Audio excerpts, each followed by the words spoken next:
Welcome to Your Best Bets, NFL playoff divisional round. 4 games coming this weekend, Saturday 4:30 through Sunday at 6:30. The focus of the sports world will again be on the NFL playoffs.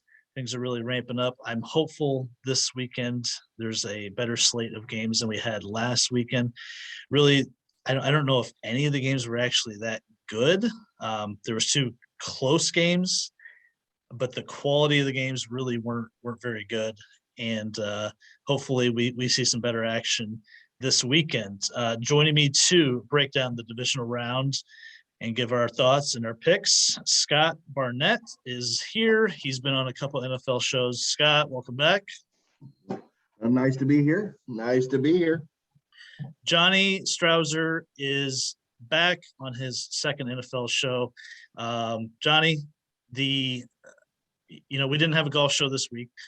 The Hideki Matsuyama pick, you're gonna live off of that one for a while, and then you followed up with the Matt Wolf pick this week. So good call. Can we just enjoy the Matsuyama pick and I'm blaming it on not having a show this week.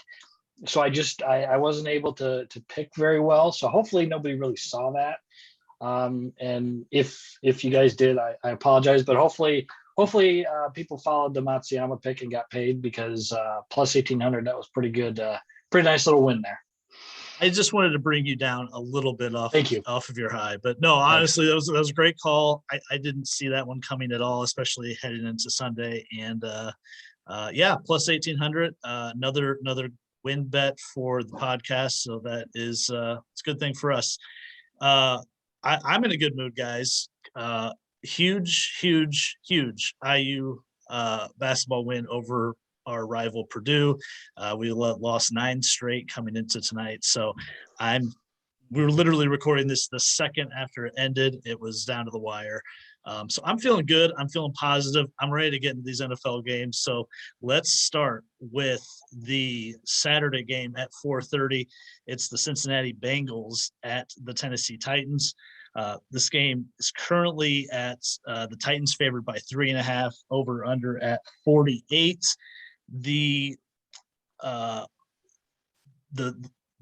The bets and the money are coming in on the Titans at this point. 62% of the bets on the Titans, 85% of the money is on the Tennessee Titans as well. We have Derrick Henry, of course, coming back from a long layoff. I think about 8 to 10 weeks. I don't have the exact number in front of me. Obviously, that is the huge news of this game. Derrick Henry, A.J. Brown, and Julio Jones have played so few snaps together, but I saw a stat that the snaps they have played together this year, they're averaging 7 yards per play, which is astronomical. Tennessee might be statistically one of the worst number 1 seeds we've seen in the last 30 years of the NFL. Played a favorable schedule down the stretch, but here they are. And of course, coming into the Cincinnati game with rest, they're getting healthy. And they got a little bit of that no one believes in this vibe. And then conversely, the Bengals coming off their first playoff win in 31 years, beating the Raiders last week. It kind of feels like that was almost like a Super Bowl win for them in a way. Devastating offense at times, maybe a bit of an inconsistent defense. Those are my initial thoughts. Johnny, initial thoughts on this game. What are you seeing as far as what's going to happen on both sides of the ball in this game? Well, I mean, first, let's just say I think we're going to have 4 good games. I think in what lacked last week in kind of very, very, very mediocre games. These are some really, really good matchups here, and I think the sexy pick is picking Joe Burrow, picking that offense. I mean, they can move the ball. They've got the great receivers, and they can run it with Mixon, and they can put up some points there. But I think the Titans are going to play that kind of disrespected role. I saw a stat that Mike Vrabel, when he has more than 8 days off, his team they are, I think, 7-0 against the spread, and then 7-0 straight up as well. So, he's always been a very prepared coach. Getting Derrick Henry back, I think, is going to end up being the X factor. Assuming he plays, I think they're going to control the game quite well. I do expect a lot of points, though, because, I think the defenses are both pretty suspect, but, Joe Burrow has proven that he can move the ball. And I absolutely love the guy. Like when he came out of LSU, he was the guy. I know they've talked about the other young quarterbacks and everything like that, but he's always kind of been the guy who's caught my eye and really playing like it, this basically this back half of this year here. But there's a lot of reasons to bet Cincinnati because they are the dog and they're getting 3.5. But I think the Titans are going to end up winning this. I feel pretty good about the Titans minus 3.5. I'd love it if it can get to 3, and that's probably when I'll hammer it. Also, I do like the over in this game. I know it was at 47 or 47.5. It's moved up to 48. This is one that I think is going to hit the over here. So the plays I'm going to look at are Titans minus 3.5 for full game. I also like their first half cover as well, which I believe was 2.5. I'm looking at the over on this game. And then the one that I like here is a division special bet where they've got most receiving yards of all the of all the players in all the games. Jamar Chase at plus 800.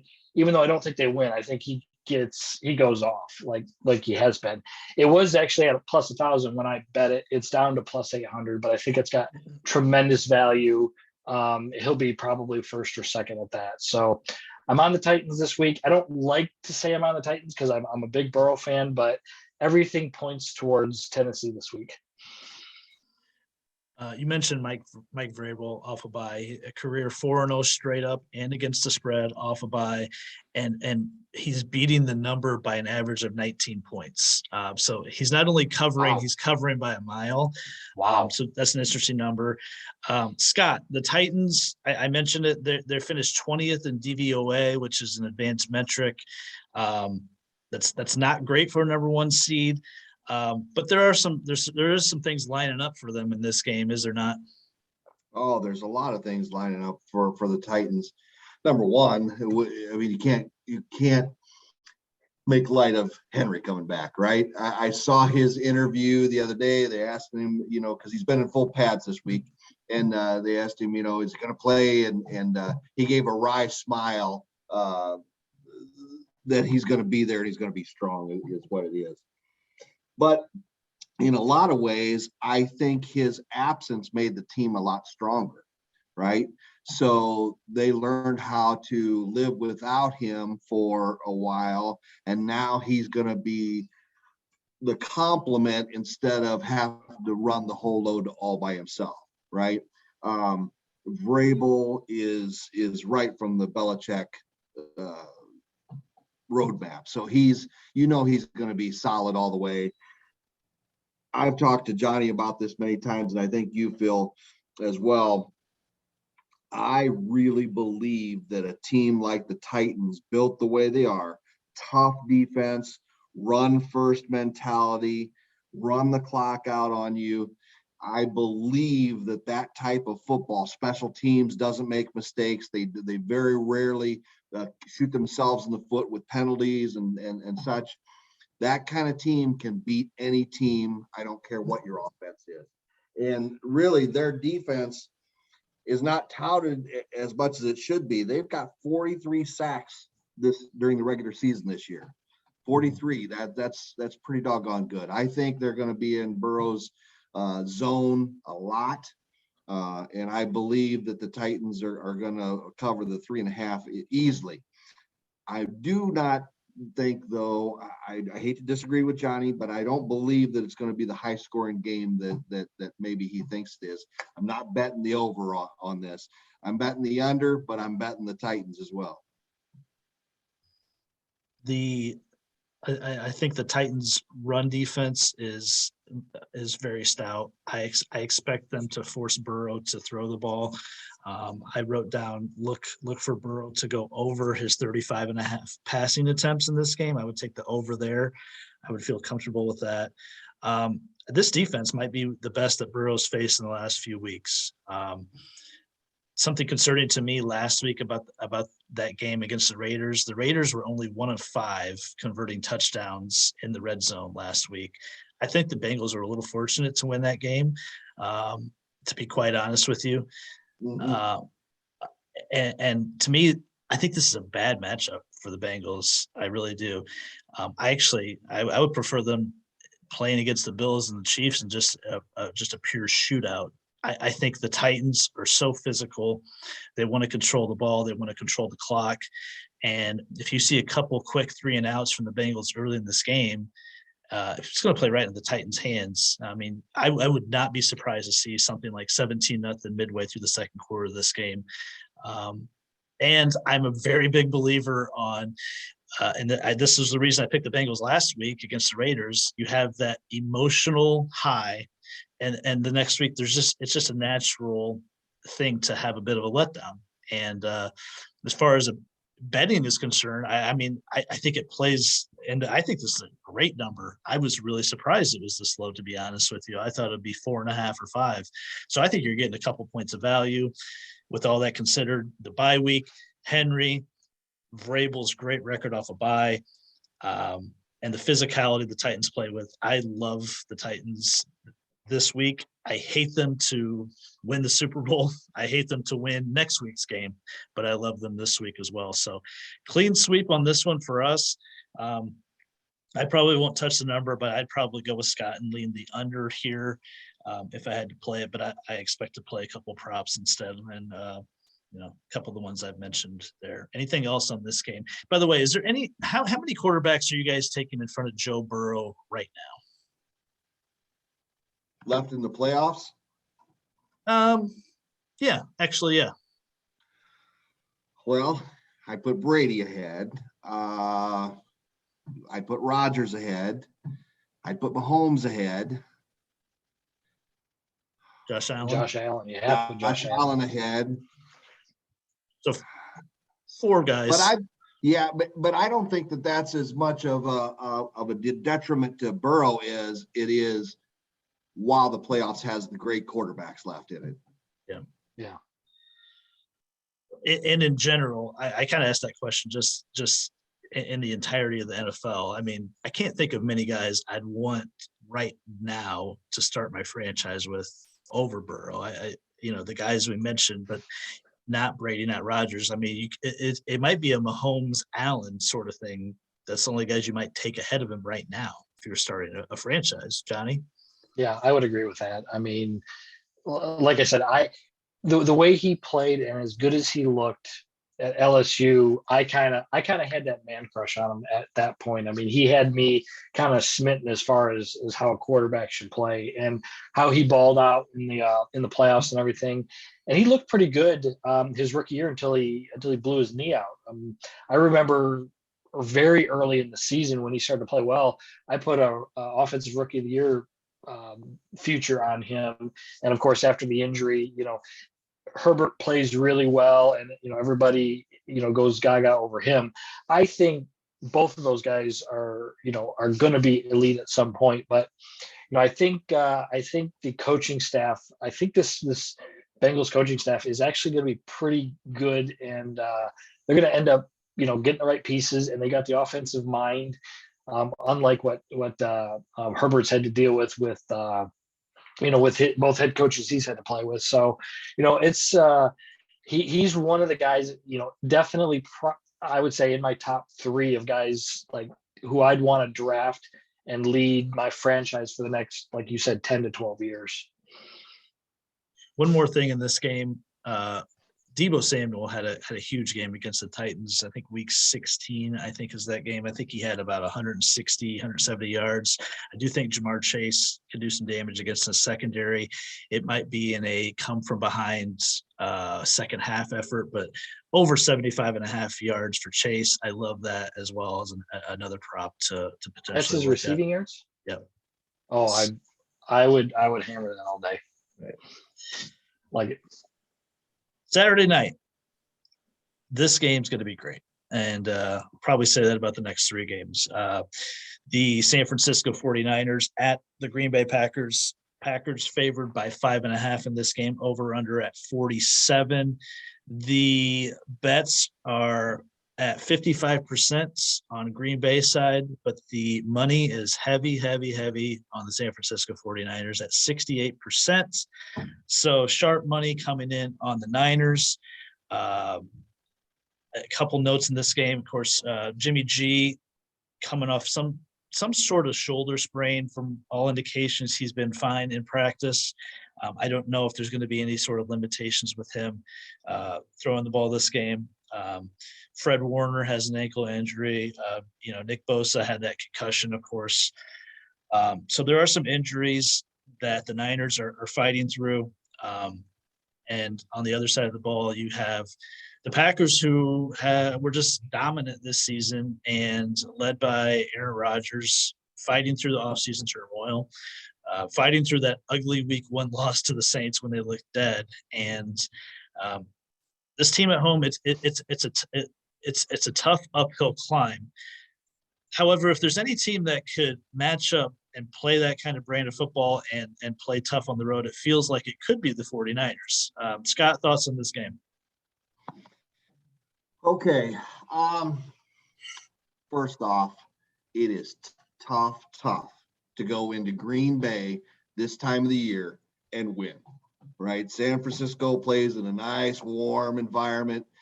You're going into Green Bay, and there is going to be a significant advantage for Green Bay weather-wise. Second off, Aaron Rodgers, to me, this year, with the long-haired hippie look and the kind of the attitude that I've seen from him, both towards the team and different things, I don't believe anything's going to stop Aaron Rodgers this year, right? I think he's one of the most sensitive quarterbacks in the NFL, coupled with one of the best quarterbacks in the NFL. And I think he's going to use that as fuel this year. I think he's used it as fuel this whole year.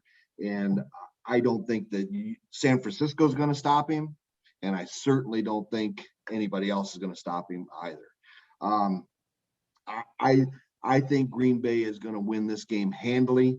I know it's 5.5, which is a lot of points, especially in a playoff game. But I think that Green Bay is going to win this game by 10 or more points. I think it's going to be a statement by Aaron Rodgers, and I don't think that there's a lot that San Francisco can do to stop it. Yeah, I know.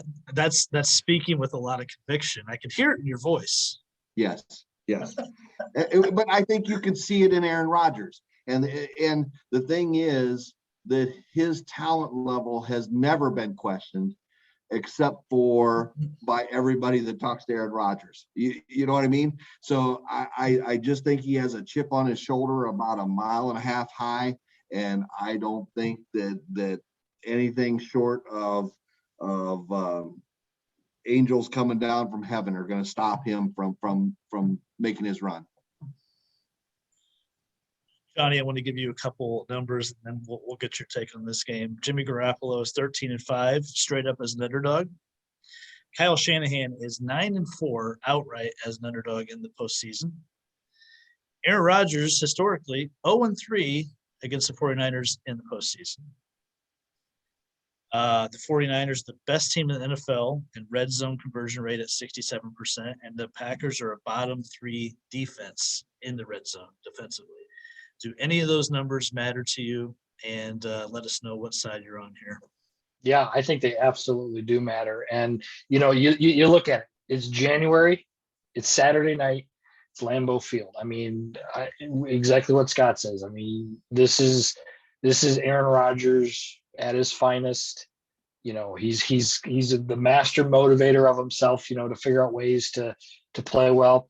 But I think they drew the worst possible matchup in San Francisco. First, Kyle Shanahan is in the top level of NFL head football coaches. Garoppolo, he plays, he's probably one of the worst remaining quarterbacks, but they play this very sticky kind of way where they just kind of hang on and you can't get rid of them. And,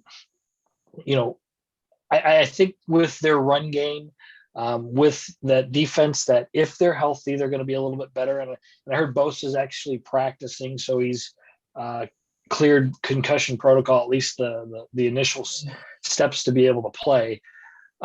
Everything I want to say bet the Packers, hammer them, just like what Scott says. But the 49ers, though, they could be that sticky team, and they're going to just kind of hang on. And they've got, Deebo Samuel, who could run the ball. He could catch it. They've got an elite tight end. They've got good pieces, and I think they're gonna hang in there. When the game when it opened over the weekend, it opened at Green Bay 6.5. I think it's where all the sharp money came in, because they hammered the 49ers on that, and then immediately dropped. I think even before it was available to us on our DraftKings and other sportsbook apps, it actually dropped to 6 or 5.5, where it sits right now. And I think if it gets back to 6.5, I think I don't think you'd be foolish to bet San Francisco here just because of that. Now, will San Francisco win? Probably not.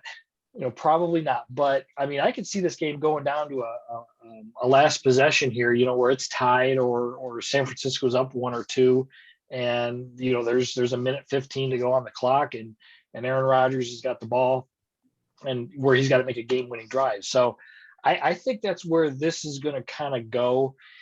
Everything points towards Packers, but I wouldn't feel good laying that many points against Kyle Shanahan. And I think those numbers, I think Garoppolo's numbers as well against the spread, and really against them against the Niners there, or actually the Packers against the Niners, just makes me think I gotta bet San Francisco here.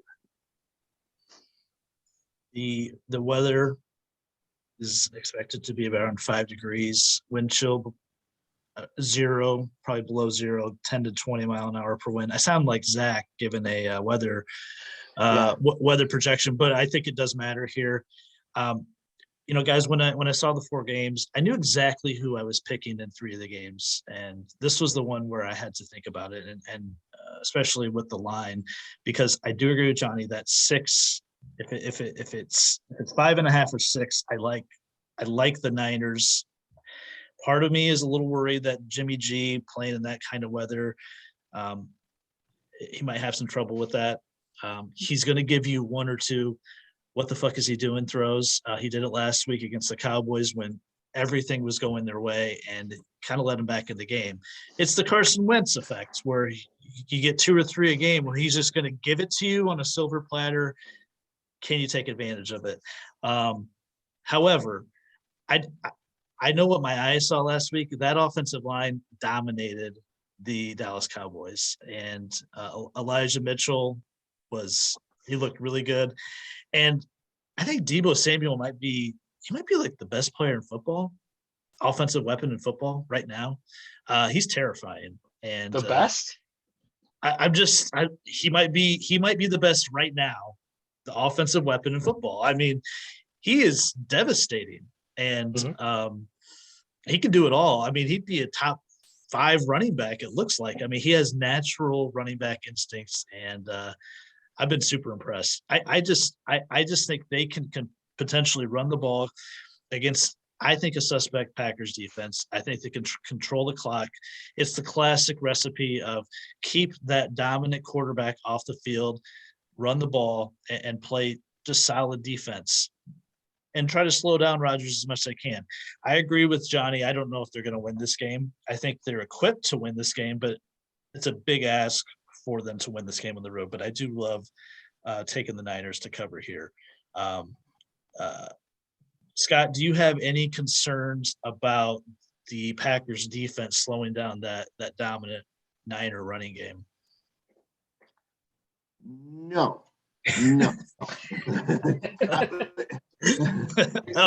Perfect. Let me put it this way. I've got 4 children. I'm willing to sacrifice one of them on going to the bank and getting some extra money to go lay on the Packers to win this game. I understand everything that everybody's saying about the 49ers. It's Jimmy Garoppolo. Right? We were talking at the beginning of the year whether he's even going to be playing for the 49ers, at the end of the year. What are they 10-7? Were they 10-7 the regular season? Is that their record? Yeah, I think I'm right. Yes. They barely beat a Dallas team that had 14 penalties and did everything they could possibly do to kill themselves. And they're going into Green Bay with who I assume is good, unless somebody is mad because he said he was vaccinated when he wasn't vaccinated. He's going to win the MVP again this year in a cold environment. I don't know why we're even trying to make any argument for San Francisco winning this game at all. I don't get it. I'm going to go get some extra money and put on this. And at the end of the day, you're going to say, Scott, you were right. You were right on this game. Well, the question was, are they going to win this game, or are they going to cover the 5.5? Because they're going to cover. At the end of, I only wish I could bet you guys on the game, right head up, on the game. Maybe we will after the podcast is over. I'd be glad to engage in some negotiations there. I was going to say, nice. if you want to take that Packers money line at -235, then you can go ahead. But I'll take the Niners at the +5.5, and if it gets to 6, I will be all in on that because that's a key number. And I know what my eyeballs saw it last week. Yeah, they had some mistakes there in the second half, but they left a lot of points on the table in the first half of that game. That could have been a total blowout. And as much as you want to bang on Jimmy G, and I have done my share of that as well, he's kind of saved this team the last 4 or 5 weeks. And he came through the last week against the Rams in a clutch situation when they looked dead in the water that game. So, yeah, I mean, do I trust him more than Aaron Rodgers? No. Do I trust him to make enough plays to make this a close game? I do. I think I do. And I think Johnny's with me on it as well. So we'll go ahead. No, I understand both of you are on that side, and we'll talk afterwards on our little side bet. And I'm going to be going to the bank. Scott Barnett going to the bank early in the morning to put money on the Packers. Sunday, 3:00.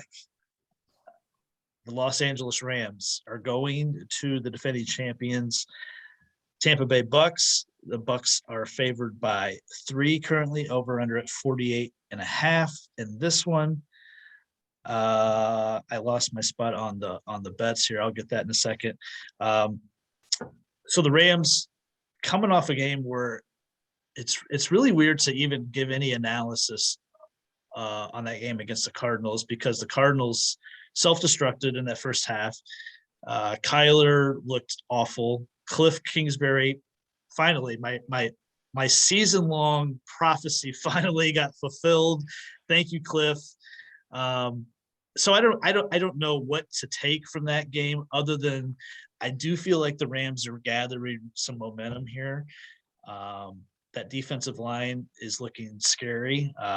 The acquisition of Von Miller is going to proved to be very valuable this postseason. Matt Stafford finally got some sort of monkey off his back and won a playoff game. And offensively, Cam Akers, I couldn't believe how good he looked the other night, and that provides an element to that team that makes them really tough to defend because it makes them not so one-dimensional. Beckham looks good, and of course Cooper Kupp, who I think should be the MVP of the league. That I just think this Rams team is gathering momentum. Johnny, what do you think? They're definitely playing a lot better. But they didn't really back in. I mean, I know they won the division based on really the Cardinals being the Cardinals, but they're a good team. The acquisitions that they made with Beckham and Von Miller are really paid off this last week here. This is an interesting matchup though, because if you can get to Tom Brady and you could get him, rush him up the middle, he has proven that is when he struggles the absolute most. Now, yeah, that happens with most quarterbacks, but that is his thing is getting pressure up the middle, and that's something that I think the Rams can end up doing there. I think a lot of this game is going to lie in the hands of how well Matthew Stafford plays. I mean, I as a lifelong Lions fan and watching a lot of his games, there has been a lot of times where he's just come out flat or just inefficient and just where he's not crisp at all in that first half, and then he's having to play catch up in the latter part of the game there. And you can't do that against Tom Brady, obviously. But I see the game at 3-point spread, and I don't think that's too bad. And I'd like to have a conviction either way on it because of Stafford. But watching him as much as I have over the years, I really don't feel good about them winning this game.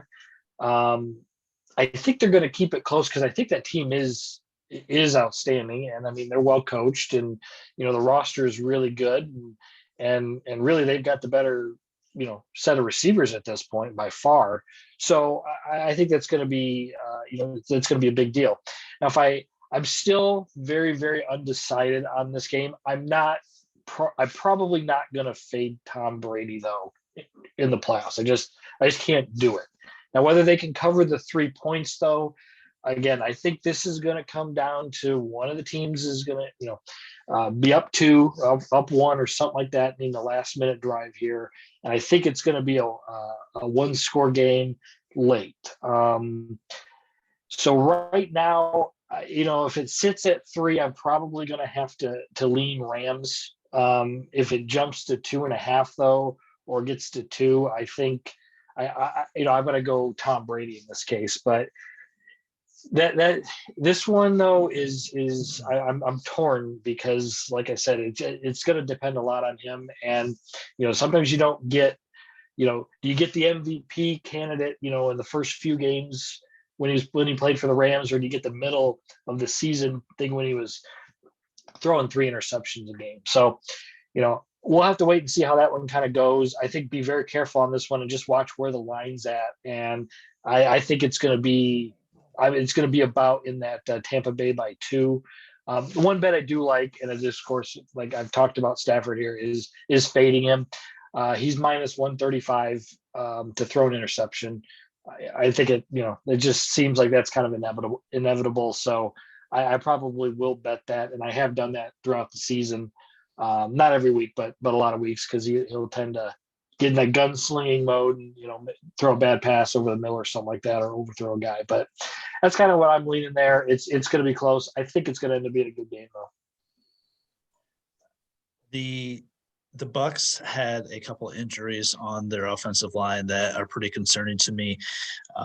Tristan Wirfs, their right tackle, he had couple different Really bad. instances. Yeah, really bad. He's in a walking boot.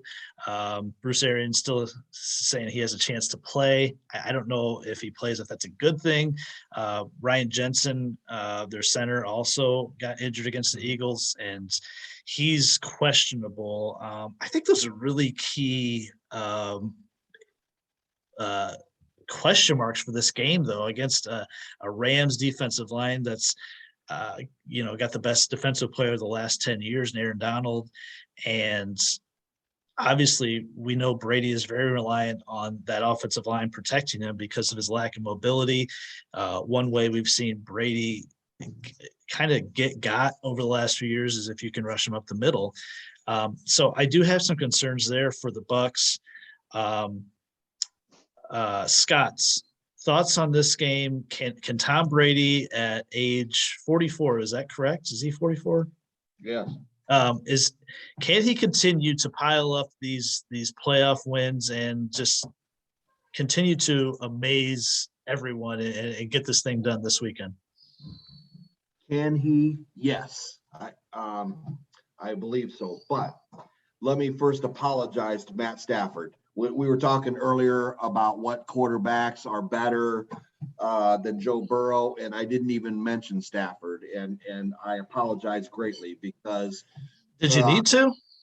Well, I think I need to because I know Stafford spent a lot of time with Detroit and stuff like that, but Stafford in most generation of quarterbacks would have been one of the best that played in his era. You know what I mean? He just happened to play in an era that had the all-time greatest quarterbacks in the history of the NFL.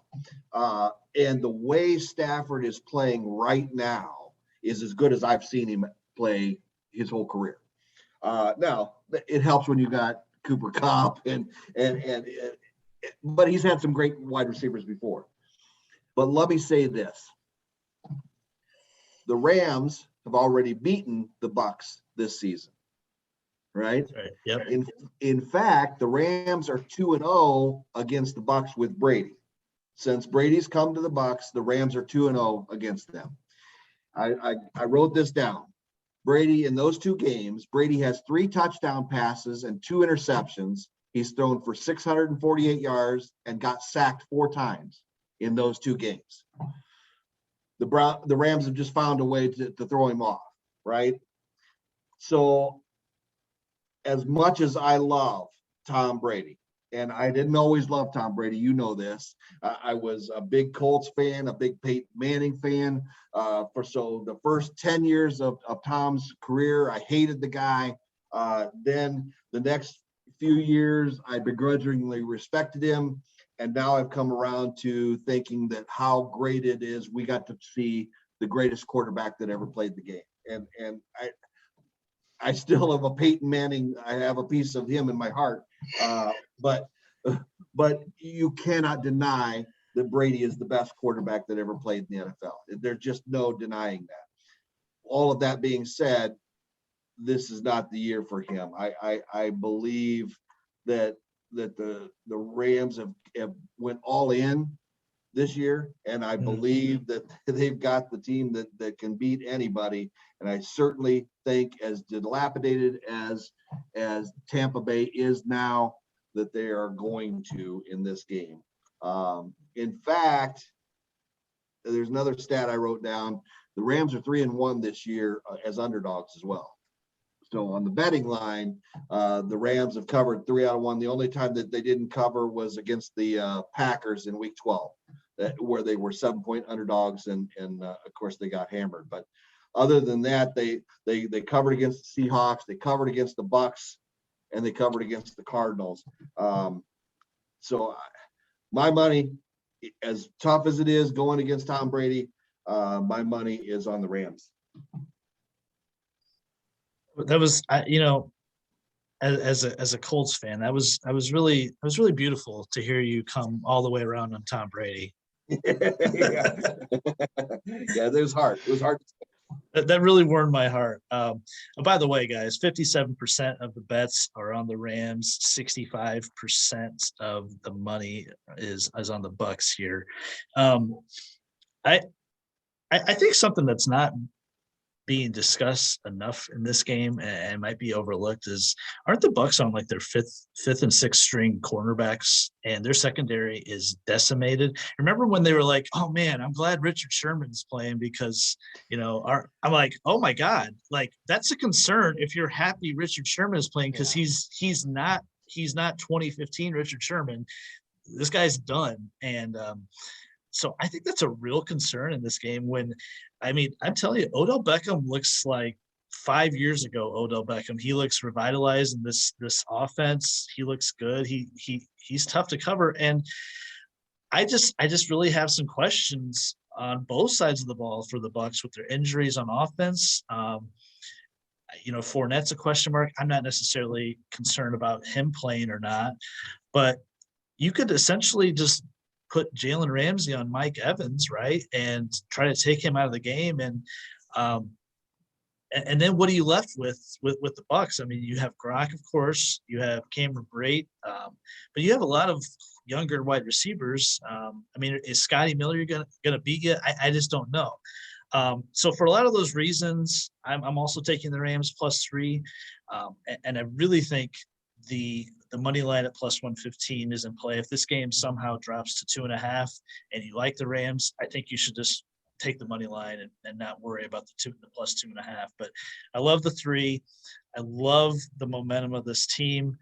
And I think there's a good chance at least one underdog wins in these 4 games. And I think the Rams probably have the best chance to do that. And this isn't a fading Tom Brady thing. This is just a fading a Buccaneers team that is kind of feeling it injury wise. They've endured the Antonio Brown mess, and there's only so much. It just doesn't feel like it's last year, and they're trying to run it back. It's so hard to repeat. You look at the Chiefs even a few years ago, when they won the Super Bowl with Mahomes, and then they had the injuries, and he's running for his life in the AFC Championship game or whichever game that was. You're right. I think that's a good point. Is that this feels like it's a worn out team around Tom Brady. We'll see if he can overcome it. I think it's. I'm not sure what the weather calls for, but I think a lot of things just align in the Rams' favor in this game. The finale, Sunday night at 6:30. I don't say this lightly. I think this might be the most anticipated non-Super Bowl playoff game in like the last 10 years. This is going to be awesome. The Bills coming off essentially a perfect game. It's like a pitcher pitching a perfect game last week against the Pats, going to KC and the dynasty that is Kansas City. I was really surprised, and I thought it was a bit disrespectful, honestly, that the Chiefs are only favored by 2. I thought this should have been at least just your basic 3-point line. I don't know if that's an overreaction by the books, based off of what they saw last week with the Bills. But we can talk about that. Over under at 53.5. Of course, that's the biggest number on the board. 64% of the bets are on the Chiefs. 79% of the money is on the Buffalo Bills. So this game is being hammered hard by the Sharps. They love the Bills. Scott, what's your thoughts here? Wow, what a game. I agree. If this was the Super Bowl, I think we'd all be spectacularly happy with the product that was going to be put on. This is going to be just a game. As much as I like defense and I like a grinded out game like the Titans do, man, this is going to be an exciting offensive game. I don't know that either team can stop either team. I think I don't know who's going to win the game, but I'm going to bet the over all day long. I cannot. I think it's going to go down to who has the ball last. And I believe that somebody's going to have a 4-point advantage Then the other team's going to get the ball with 38 seconds left in the game. They're going to run it down and score a touchdown with 3 seconds left in the game and win by 3. Who that is, I can't tell you, because it's just both teams are so spectacular. Both teams have playmakers all across the field. Both teams have great quarterbacks. Both teams are built to win. My money's going to go on the over, and that's the only. I'd love to be out and be able to tell you guys who's going to win this game. I just can't. And maybe you guys can. I can't.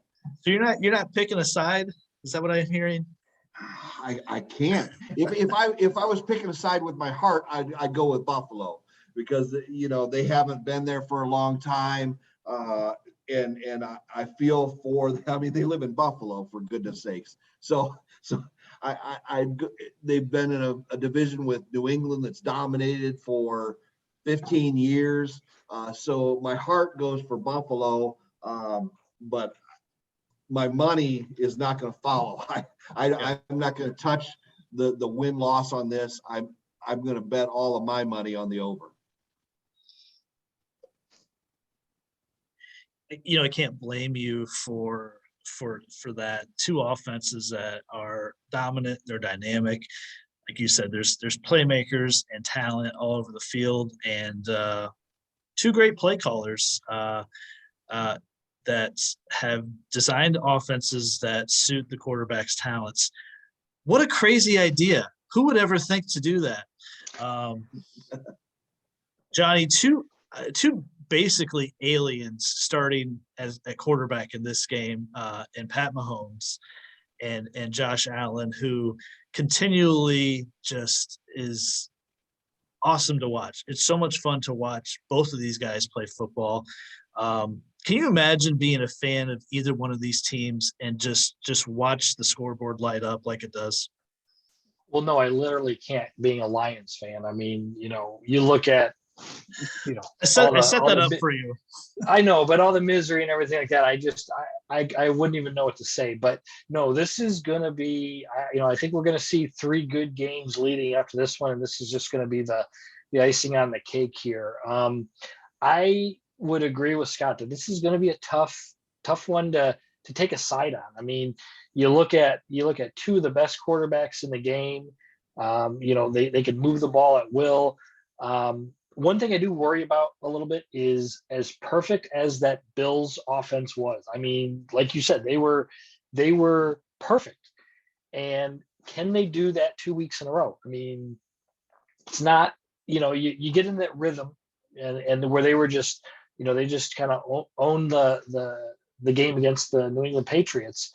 Can teams do that multiple weeks in a row? And usually with better quarterbacks and better players, you can repeat that the rhythm and the play calling and the game plan that from game to game. But I think it's going to be a little bit more of a struggle there. And it also depends on Kansas City moving the ball and scoring as well, because it seemed like in that first game that the Bills would score and then New England would go 3 and out, or they'd give the ball back quickly. So it was kind of easy for them to ride that momentum. One thing that you've got to look at is whether Clyde Edwards-Helaire is going to play for the Chiefs. He was a full participant at practice yesterday, so it's believed that he will play. And typically, that offense hums a little bit better when he's playing running back there. So, can I interrupt? Yes. Did you watch Jerick McKinnon play Sunday night against us? Yeah. Yes. He was awesome. Yes. He was the best player on offense that night. Well, I mean, somewhat, but he looked better than I've ever seen Clyde Edwards-Helaire look. Yeah, that's true. I mean, he did, and I mean, McKinnon had a couple good bust out games again when he was with the Vikings or something like that back in the day, and kind of probably against the Bears. That's right, against Chicago, and I think whichever team can run the ball well, is really going to have the upper hand here, because I think both teams will be able to pass it. They're going to be able to move the ball at will, but it's going to be about controlling the clock and keeping keeping your defense off the field. And it might end up going to where we're looking at a last minute type thing going into the fourth quarter there. So I do like the over. I don't love the over, but I like it. I'm not sure what the weather's looking like in Kansas City there, but if it's going to be windy or whatever, then that's got to be adjusted. But it's got a high total, so I would imagine that the forecast is pretty good. But two great quarterbacks. I'm going to lean. I've actually I was leaning Bills actually earlier in the day, but then the more I thought about it is, can they play this well this week as they did last week? And plus, they played them on a Sunday or Monday night, Bills at Chiefs earlier this season, and Josh Allen was just unbelievable. He was running it, he was throwing it. He pretty much just dominated the game himself. And is that something that Kansas City is going to end up making adjustments for and everything like that? I absolutely think they do. And it's so hard to beat a team like that twice in a row and to go on the road like that. So I'm leaning right now Chiefs, but again, I could kind of go either way, and I could see both ways. So this one might be just a total bet, and looking at some of the props. Right now it's Chiefs, but I could change in a day or two. So right now you're leaning Chiefs. Right now I'm leaning Chiefs. Okay.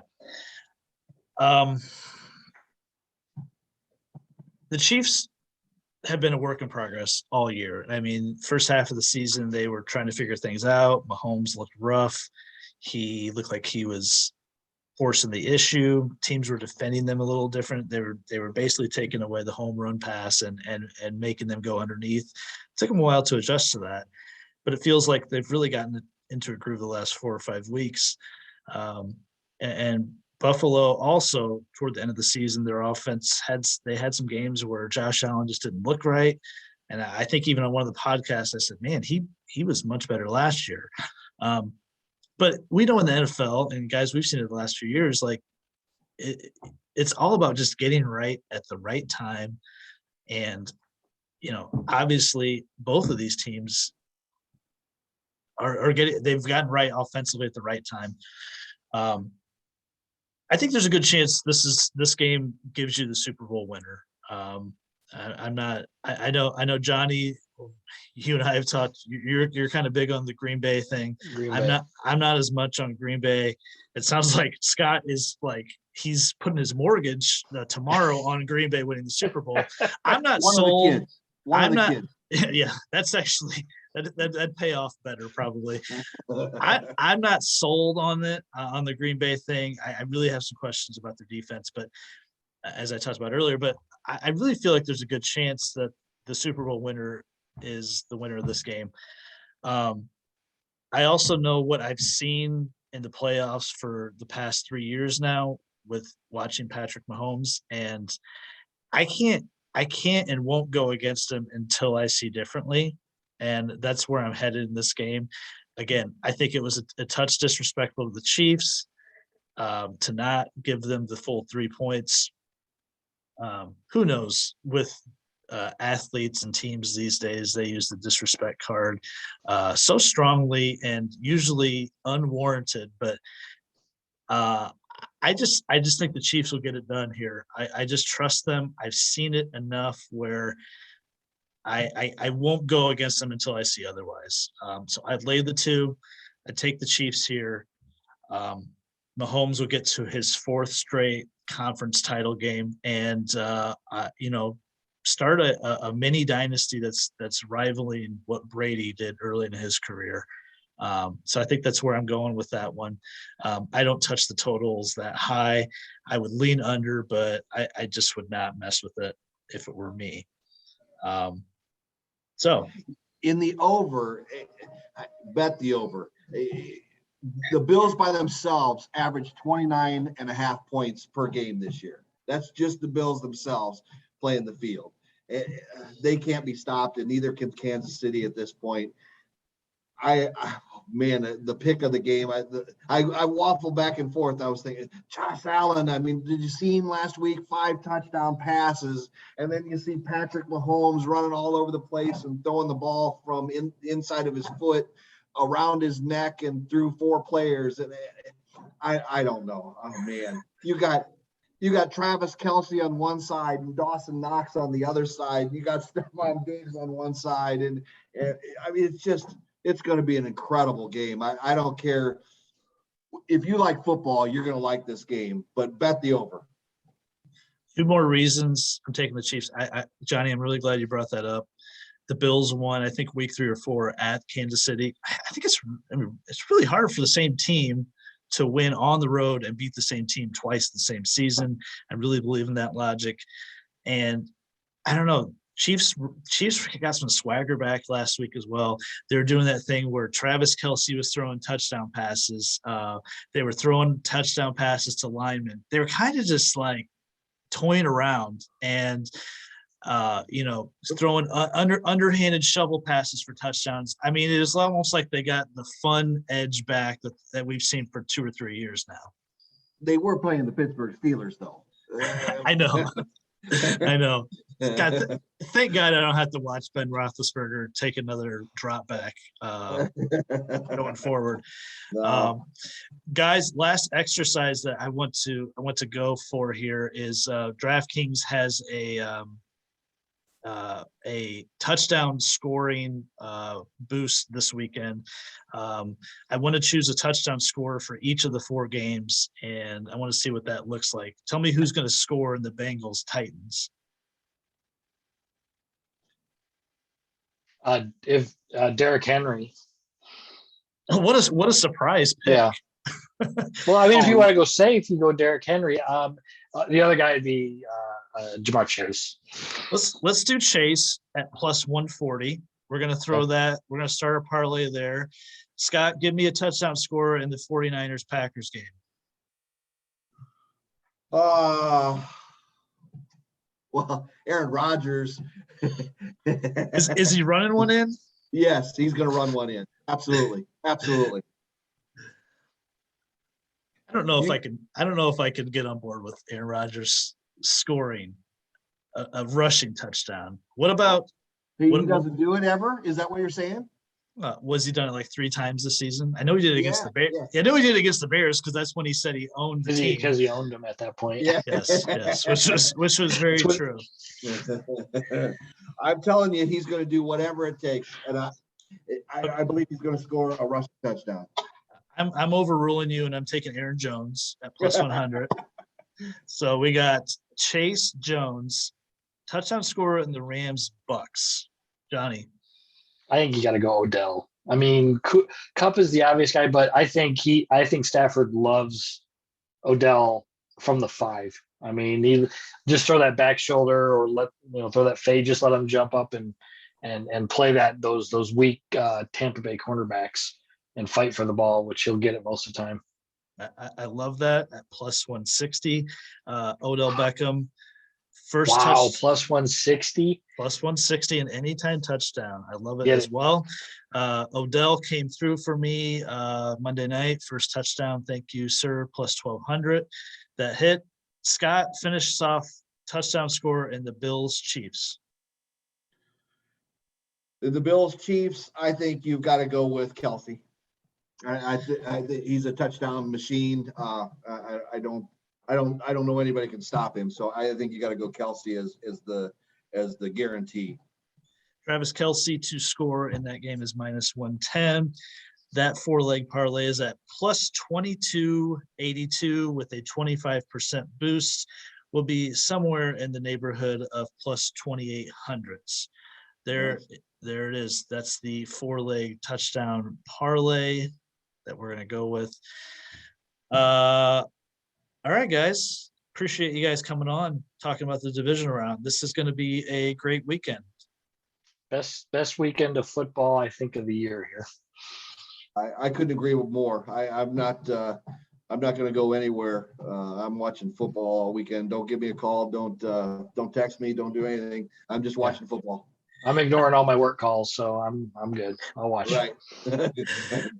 The only time you'll hear from me, Scott, is when Jimmy G is slinging it down the field to Deebo Samuel, George Kittle, and they got a 7-0 lead early in that game. That's when you'll hear from me.